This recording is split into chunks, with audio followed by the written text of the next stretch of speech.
Hello my dear students, welcome to Magnet Brains Hindi medium. मैं आपकी अपनी प्रज्ञा गुप्ता लेकर आई हूँ एक और टॉपिक, लेकिन उसके पहले जानेंगे हम हालचाल पढ़ाई के भी और आप सबके भी। आशा ही नहीं विश्वास है कि घर में सब एकदम ठीक होगा, डांट वाट कम पड़ रही होगी, पढ़ाई हो रही होगी, होमवर्क टाइम पे हो रहा होगा, खेलने के लिए भी समय निकल रहा होगा, वीडियो भी सफिशिएंट टाइम में देख ही लेते होंगे, नहीं तो उसके लिए भी समय निकाल लेते होंगे, क्योंकि आप सब एक स्मार्ट टाइम के स्मार्ट एजुकेटेड चाइल्ड हैं। यानी कि आप सबको जो टाइम मैनेजमेंट है ना वो एक्सीलेंट है। मैं फील करती हूँ जैसे भी जब भी आपकी उम्र के बच्चों से मिलती हूँ कि मैम हम तो खेल भी लेते हैं, पढ़ भी लेते हैं, वीडियो भी देख लेते हैं, साथ ही साथ ड्राइंग कर लेते हैं, कोई एक्स्ट्रा करिकुलर एक्टिविटी या फिर फुटबॉल खेल लेते हैं, बास्केटबॉल क्लास में जाते हैं, एरोबिक्स करते हैं। तो ये सारी चीज़ों के लिए टाइम निकालने वाला बच्चा होता है एकदम स्मार्ट बच्चा। तो मैं जब फील करती हूँ ना ये चीज़, तो मुझे बहुत अच्छा लगता है कि आप लोग अपने टाइम को इतने अच्छे से मैनेज कर रहे हैं। तो ऐसी ही चीज़ों को साथ में अब ये पढ़ाई जो है ये सब करते रहना क्यों ज़रूरी है, क्योंकि इस जो व्याकरण के टॉपिक मैं आपको पढ़ा रही हूँ ना केवल सिर्फ अभी के लिए बल्कि हमेशा के लिए काम आने वाले हैं। तो जैसे आप सारी चीज़ों को मैनेज कर रहे हैं ना, बस इनको भी मैनेज करते जाइए। ये सब आप 7th क्लास में बहुत अच्छे से पढ़ लेंगे तो आप 8, 9, 10 में उतनी उलझनों का सामना नहीं करेंगे। साथ ही साथ जो सबसे मेन बेनिफिट है, जो वर्तनी की अशुद्धियाँ होती हैं, जो गोले लग जाते हैं ना हमारी कॉपी में, उससे भी राहत मिल जाएगी। तो मार्क्स अच्छे आएंगे तो मम्मी भी खुश, आप भी खुश और स्कूल में टीचर भी खुश, और सच माने तो मैं सबसे ज़्यादा खुश। तो अपना रिजल्ट ज़रूर शेयर करा करो। जो भी आप एग्ज़ाम दे रहे हो, टेस्ट दे रहे हो, टीचर जो पूछ रही हैं, क्लास में जो भी हो रहा है, प्लीज़ मुझे ज़रूर बताएं। तो यहाँ पर हम देखेंगे आज विराम चिन्ह। क्या होते हैं विराम चिन्ह? तो सबसे पहले पढ़ाने के पहले बता देती हूँ कि भाई पढ़ते पढ़ते बोलते बोलते जो हमें थोड़ा सा रुकना पड़ता है, बस वो है विराम चिन्ह। विराम का अर्थ ही होता है रुकना, थोड़ा सा थमना। ठीक है, जब आप बहुत ज़्यादा चल लेते हैं तो आपसे क्या कहा जाता है, भाई थोड़ा विराम ले लो। तो ये जो विराम लेना होता है ना, बस यही आज हमें पढ़ना है। तो कैसे पढ़ना है वो यहाँ आप देख लीजिए। विराम का अर्थ होता है रुकना। अपने भावों और विचारों को सही रूप तथा सही भाव से संप्रेषित करने के लिए विराम चिन्हों का ज्ञान होना बहुत ज़रूरी है। हिंदी भाषा में अपने भावों और विचारों को लिखते समय और बोलते समय बिल्कुल ये ना समझें कि विराम चिन्ह सिर्फ लगाना है, बोलना नहीं है। हमारे बोलने में भी वो सुनाई और समझ में आते हैं। तो बोलते समय अपनी बात पर बल देने के लिए, प्रेशराइज करने के लिए, प्रेशर देने के लिए कुछ चिन्ह निर्धारित किए गए हैं। यही चिन्ह विराम चिन्ह कहलाते हैं। अब आपको यहाँ पे बताती हूँ एक छोटा सा उदाहरण कि विराम चिन्ह कितना महत्व रखते हैं। यहाँ पर मैंने एक लिखा है वाक्य,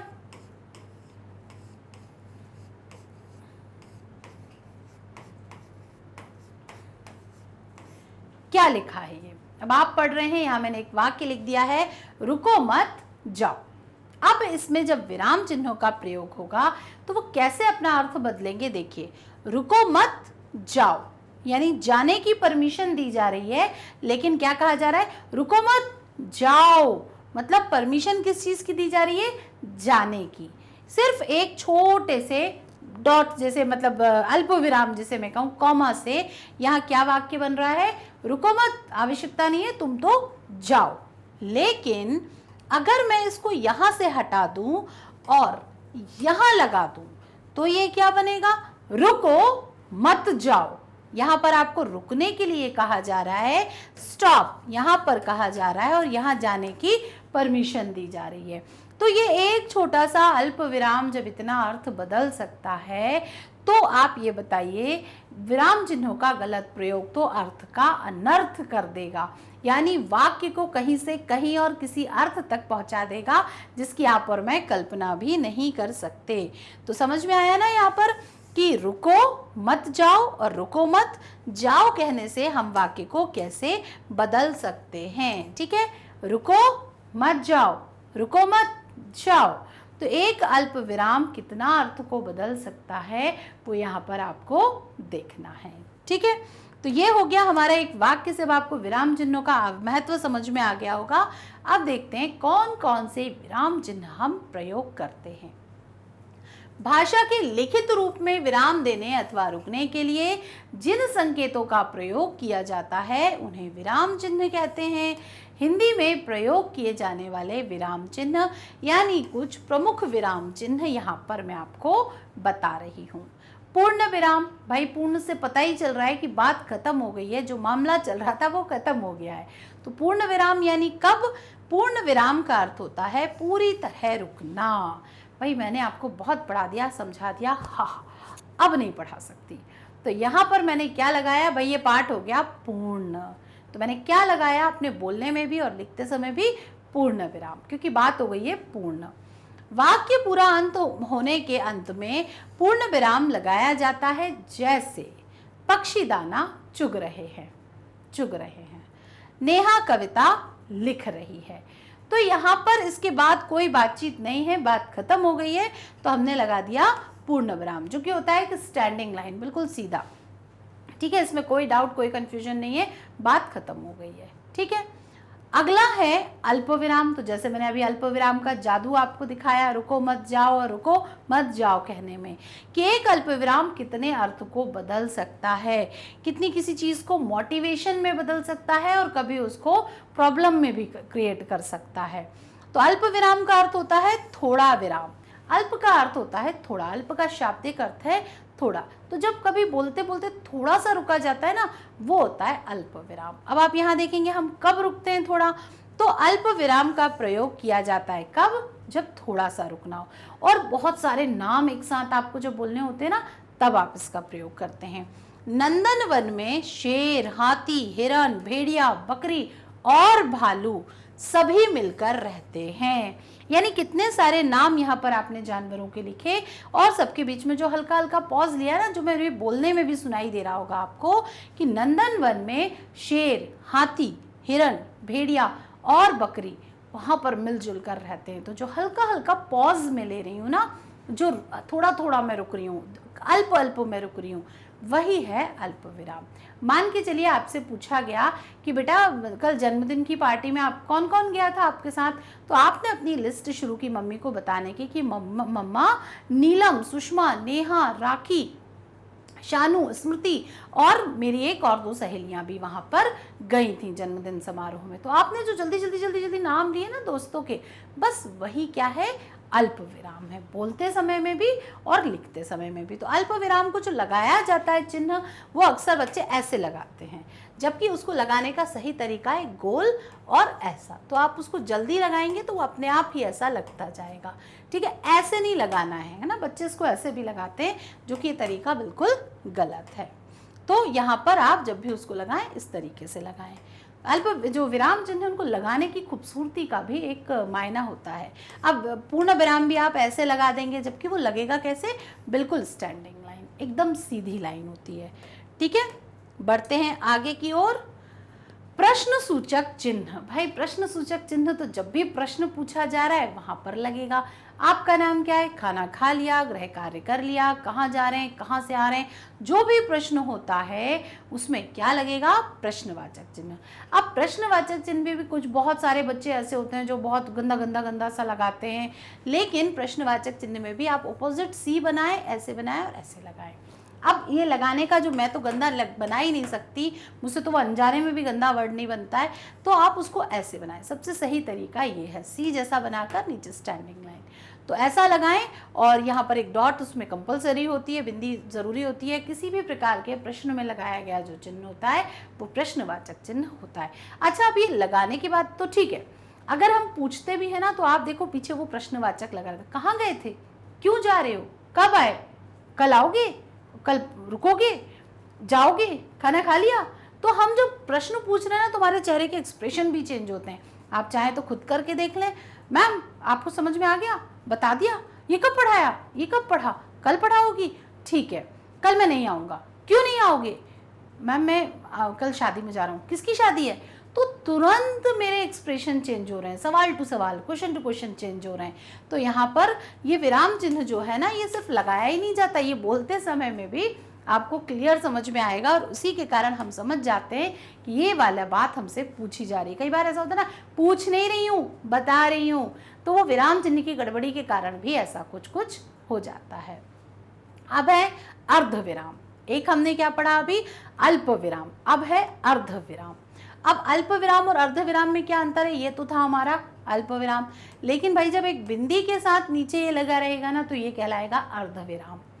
वाक्य लिखते या बोलते समय एक बड़े वाक्य में एक से अधिक, ध्यान दीजिएगा, एक बड़े वाक्य में एक से अधिक छोटे वाक्यों को जोड़ने के लिए अर्धविराम का प्रयोग किया जाता है। जैसे कपास से सूत तैयार किया जाता है, बात समाप्त, थोड़ा रुकेंगे, सूत से कपड़ा बनता है। यानी पहले एक स्टेटमेंट दे दिया, फिर उससे वजह क्या है वो भी यहाँ पर बता दिया। कपास से सूत तैयार किया जाता है, कपास देखा है ना आपने, कॉटन प्लांट जो होता है तो रुई रुई निकलती है, फिर उससे मशीनों से पहले उसके धागे धागे बनाए जाते हैं, फिर उस धागे से मशीनों में, हथकरघा मशीनों में डालकर उससे कपड़ा बनाया जाता है और फिर वो कपड़ा कई रंगों में रंगा जाता है। तो ये प्रोसेस तो आपको पता ही होगा। तो यहाँ पर कपास से सूत तैयार किया जाता है और फिर सूत से कपड़ा बनता है। तो यहाँ पर थोड़ा सा रुकने के लिए एक बड़े वाक्य को छोटे वाक्य, बड़ा वाक्य छोटा वाक्य दोनों को जोड़ने के लिए जो बीच में चिन्ह लगाया गया, ये क्या है, अर्ध विराम है ना, अर्ध विराम है, ठीक है, अर्ध विराम भी कहा जाता है। विस्मयादि बोधक चिन्ह, ये है मेरा फेवरेट। क्यों है मेरा फेवरेट, क्योंकि इसमें जो हमारे फेशियल एक्सप्रेशंस है ना वो बहुत जल्दी बदलते हैं। तो मन के भाव यानी हर्ष, खुशी, शोक, आश्चर्य, घृणा आदि को प्रकट करने वाले वाक्यों में विस्मयादि बोधक का चिन्ह का प्रयोग किया जाता है। अब देखिए, खुशी और शोक, भय, डर, आश्चर्य, घृणा, ये सारे जो फेशियल एक्सप्रेशंस हैं हमारे, ये सारे बहुत जल्दी जल्दी इस विराम चिन्ह में लग जाते हैं। कैसे, छी, यहाँ कितनी गंदगी है, छी, तो ये जो छी का भाव है इसके बाद लगाएंगे हम विस्मयादि बोधक, क्योंकि ये छी बड़ा इरिटेटिंग है, साथ ही साथ ये विस्मय का भाव जागृत कर रहा है। वाह, कितनी सुंदर जगह है, तो वाह कहकर हमने अपने अंदर की प्रसन्नता को जाहिर किया, तो वाह। अब यहाँ देखिए, बाकी सारे विराम चिन्ह जो होते हैं ये वाक्य के अंत में लगते हैं, लेकिन एकमात्र विस्मयादि बोधक ऐसा है जो शुरुआत में या जहाँ पर भी है बस उसी के साथ लगेगा। अब वो कई बार शुरुआत में भी हो सकता है, कई बार बीच में हो सकता है सेंटेंस के, और कई बार वाक्य के आखिर में भी हो सकता है। तो आखिर में होने की संभावना तो होती है 0, तो ये हमेशा बीच में या शुरुआत में ही आता है। और कुछ वाक्य देखते हैं इससे जुड़े। ओ, यहाँ तो वाक्य नहीं है, कोई बात नहीं, हम सोच लेते हैं। जैसे कि अगर मान के चलो, अरे उनकी मृत्यु हो गई, वो चल बसे, वाह, तो ऐसे जो वाक्य होते हैं ना, अब अरे के ही साथ अरे उनकी मृत्यु हो गई में हमने शोक दिखाया, लेकिन अगर मान के चलिए आपके घर में कोई मोस्ट अवेटेड शादी पक्की होती है तो भी आप ऐसे ही कहते हैं ना, अरे मौसी की शादी पक्की हो गई, तो आपके सिर्फ चेहरे पर त्योरियां जो चढ़ती हैं, आईब्रोज आपकी जो होती है ना, ये उसमें आपको कनेक्ट करना पड़ता है। तो सिर्फ चेहरे के एक्सप्रेशन से भी आप विस्मयादि बोधक का पता लगा सकते हैं। छी, कितनी गंदी बदबू है, वाह कितना सुंदर दृश्य है। तो आंखें और आईब्रोज का जो समायोजन होता है वो इस विस्मयादि बोधक में बहुत स्पेशल काम करता है। योजक चिन्ह, अब योजक को जिसे आप इंग्लिश में कहते हैं डैश, और ये होता है बहुत छोटा सा। हमने जब समास पढ़े थे तो हमने समास के शब्दों में भी इसको जो समस्त पद है उसमें बीच बीच में लगाया था, तो याद आ गया होगा।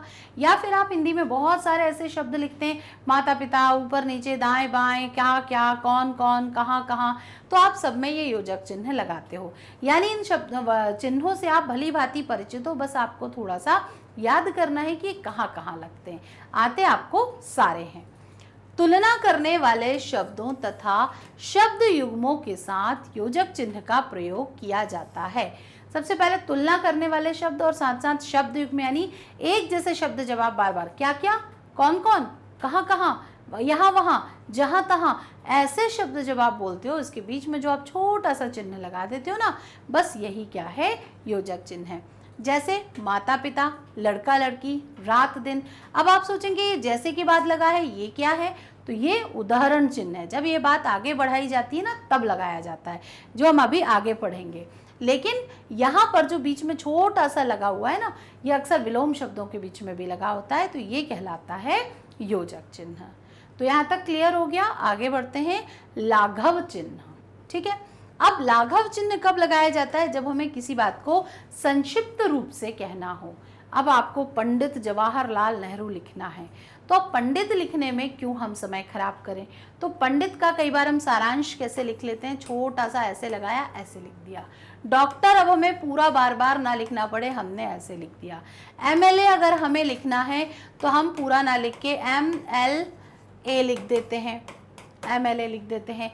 BA लिखते हैं हम, BA, फिर हम लिखते हैं MA, या हमको लिखना है भारतीय जनता पार्टी, तो भारतीय जनता पार्टी लिख देते हैं हम।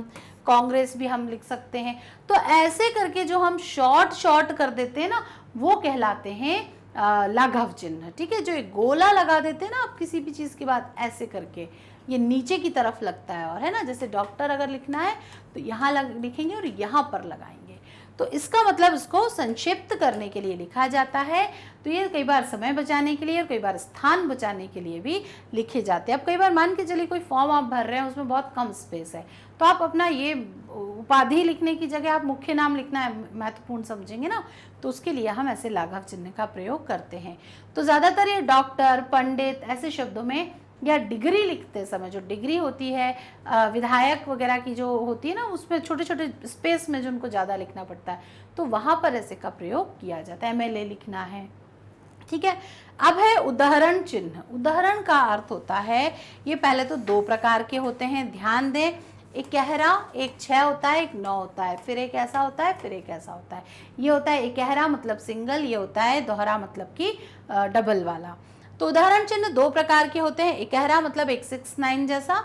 इस चिन्ह का प्रयोग किसी शब्द, अक्षर, किताब, वस्तु, व्यक्ति या व्यक्ति का नाम लिखने के लिए प्रयोग किया जाता है। जैसे रामधारी सिंह दिनकर। अब दिनकर क्या है? उनकी उपाधि है, उनको एक नाम उपनाम है उनका, तो यहाँ पर एक इकहरा वाला लगा दिया है। महान कवि थे। ठीक है, तो रामधारी से दिनकर में इस तरह हमने लिख लिया। अब मान के चलो, अब आप पूछेंगे कि मैम ये डबल वाला कहाँ लगता है? तो कभी कभी आपने देखा होगा किसी के सेंटेंस को हम दोबारा ज्यों का त्यों लिखते हैं। महात्मा गांधी ने कहा है कि, और फिर उनका स्टेटमेंट लिखा है, तो जब हम वो स्टेटमेंट लिखेंगे ना, उस समय हम ये दोनों और ये ऐसे लगाते हैं, तो इकहरा और दोहरा। ठीक है, तो यहाँ पर ये हुआ हमारा। अब हम आ गए हैं कोष्टक पर। कोष्टक जिसे आप इंग्लिश में ब्रैकेट कहते हैं, जो 2 या 3 या 4 प्रकार के होते हैं। ऐसा होता है, फिर एक ऐसा वाला होता है, ठीक है, ऐसा वाला होता है, और एक ये नॉर्मल ऐसे वाला होता है जो ऐसे लगा रहता है। ठीक है, तो इस तरीके से सबसे पहले तो कोष्टक किसी कठिन शब्द का अर्थ लिखने के लिए, किसी बात को स्पष्ट करने के लिए कोष्टक का प्रयोग किया जाता है। इसके अतिरिक्त अंक लिखने के लिए भी कोष्टक का प्रयोग किया जाता है, पहला, दूसरा, तीसरा, चौथा, तो ये इसके लिए किया जाता है। अपूर्ण विराम चिन्ह, जहां वाक्य पूरा नहीं होता बल्कि किसी वस्तु अथवा विषय के बारे में बताया जाता है, वहां पर अपूर्ण विराम चिन्ह का प्रयोग किया जाता है। जैसे कृष्ण के अनेक नाम हैं, तो यहाँ पर डैश के साथ ऐसे आगे लगा देते हैं। क्या नाम है? मोहन, गोपाल, गिरधर आदि। बात को अभी आगे बढ़ाया जा रहा है, अभी बात पूर्ण नहीं हुई है, तो अभी बात को आगे बढ़ाया जा रहा है, तो उसका प्रयोग किया जाता है। अब है हंस पद। हंस पद क्या होता है? लिखते समय यदि कोई अंश छूट जाए तो एक चिन्ह लगाकर उस अंश को ऊपर लिख देते हैं। अर्जुन एक कुशल धनुर्धर थे, तो यहाँ पर जैसे मान के चलो हमें लिखना है अर्जुन कुशल, अब मैं भूल गई यहाँ पर एक लिखना, तो मैं ऐसे लिख के यहाँ पर एक लिख दूंगी, तो अर्जुन एक कुशल धनुर्धर थे, तो उसे क्या कहेंगे? हंस पद कहा जाता है। हंस पद यानी जो मिस्टेक छूट गई है उसके लिए प्रयोग किया जाता है। तो यहाँ पर हमने पढ़े ढेर सारे विराम चिन्ह, जिसमें प्रमुख थे पूर्ण विराम, प्रश्नवाचक, लाघव, अल्प विराम, अर्ध विराम, कोष्टक, फिर योजक और अंत में हंस पद। तो ऐसे करके हमने 10 से 11 यहाँ पर विराम चिन्ह पढ़े। विराम चिन्हों को जितना पढ़ना ज़रूरी है उतना ही लगाना, लिखना और बोलना भी ज़रूरी है। तो शब्दों को ध्यान से पढ़ें, ध्यान से लिखें, ये सारी चीज़ें बहुत ज़रूरी हैं, क्योंकि लेखन का काम जीवन में कभी समाप्त नहीं होता। जन्म से जब बच्चा पढ़ना शुरू करता है, वहाँ से जो वो लेखन का कार्य शुरू करता है, तो मुझे लगता है वो अपने मरते दम तक लेखन का कोई ना कोई कार्य करता है। वाचन और लेखन, पढ़ना और लिखना कभी बंद नहीं होता, ये आजीवन चलने वाली प्रक्रिया है। और आप विश्वास नहीं करेंगे, ऐसा नहीं होता कि आपने सिर्फ 12th तक पढ़ लिया वही काम आएगा। लिखने की और पढ़ने की प्रक्रिया हमेशा बनी रहती है। आप देखिए, जिस दिन भी आप कोई पुस्तक उठाएंगे, कोई ना कोई नया शब्द आप ज़रूर लिखेंगे, कोई ना कोई नया शब्द आप ज़रूर पढ़ेंगे। ये गारंटी है। दुनिया में शब्द कभी ख़त्म नहीं होते, हमारा जो जीवन है वो भी चलता रहता है और नए नए शब्दों का प्रयोग भी बना रहता है। हर दिन आप देखिएगा, समाचार पत्र उठाकर देखिए, कोई ना कोई नया एक शब्द आपको ज़रूर मिलेगा, नया वर्ड आपको ज़रूर मिलेगा, नई वर्तनी आपको ज़रूर मिलेगी। और ये अपडेशन भी हिंदी मानक हिंदी में होता रहता है। तो यहाँ पर ख़त्म किया आज हमने विराम चिन्ह। तो पढ़ते रहिए, बोलते रहिए, लगाते रहिए, समझते रहिए। और तब तक मैं देती हूँ आपको एक ज़रूरी इन्फॉर्मेशन जो कि है मैग्नेट ब्रेन से संबंधित। तो मैग्नेट ब्रेन्स भारत का नंबर 1 चैनल है जो कि आपको पूरी तरह निःशुल्क लेकिन 100% क्वालिटी एजुकेशन देता है। बहुत सारे एजुकेटर्स आपको हर एक विषय के, हर एक क्लास की ढेरों ज़रूरी जानकारी यहाँ पर प्रोवाइड करते हैं। बस आपको आवश्यकता है सही समय पर, सही विषय, सही कक्षा की चीज़ बस ढूंढने की और उससे पढ़कर अपना ब्रेन जो है उसको शार्प करने की। भाई मैग्नेट ब्रेन्स क्यों नाम है? ताकि चुंबकीय दिमाग जो भी सुने, जो भी देखे, बस चुंबक की तरह उसे ग्रहण कर ले और बस वो पॉजिटिव हो, वो चीज़ें, सही चीज़ सीखें, सही जगह उपयोग करें। तो ये ज्ञान होना बेहद आवश्यक है। तो चाहे सीबीएसई इंग्लिश मीडियम हो, हिंदी मीडियम हो, UP board, Bihar board, MP board, NTSC CUET जैसे एग्जाम्स हो या फिर ओलंपियाड्स हो, स्पोकन इंग्लिश हो, बुक्स या ई बुक्स का कलेक्शन हो, सब कुछ यहाँ पर मौजूद है भाई। बस खोजना आपको है, अपनी कक्षा और विषय के अनुसार चीज़ें आपको खोजनी है। पढ़ाई के लिए एक से एक वीडियो, एक से एक एजुकेटर्स यहाँ पर हैं जो 100% क्वालिटी एजुकेशन आपको देने के लिए वचनबद्ध हैं। तो यहाँ पर जो आपको ज्ञान दिया जा रहा है ये पूरी तरह प्योर और कंप्लीट है। तो बस आप हमसे सीखते रहिए ताकि हमें भी इस बात का गर्व हो कि भारत को एक बहुत अच्छे स्टूडेंट्स देने में हमारा भी कोई योगदान बनता है। हमारे साथ बने रहने के लिए, जुड़े रहने के लिए फेसबुक, इंस्टाग्राम, ट्विटर और टेलीग्राम की मदद लें। वीडियो को लाइक, कमेंट और शेयर तो भाई करते रहें, क्योंकि वही हमारा इकलौता मोटिवेशन है। हमें बस वही जब मिलती है ना जानकारी कि हमारे बच्चे ने यहाँ टॉप किया, स्कूल में टॉप किया, कॉलेज में टॉप किया या फिर आने वाले समय में स्टेट बोर्ड को टॉप किया है, भाई खुशी से हम ना फूले नहीं समाते हैं। तो बस इस चीज़ का हमें गर्व का मौका बार बार दीजिए। बहुत अच्छा प्रदर्शन अपनी कक्षा और परीक्षा दोनों में करिए, जीवन में करिए, चीज़ों को सीखते रहिए, अपना विकास करते रहिए। देखते रहिए मैग्नेट ब्रेन्स। खुश रहिए। Bye bye.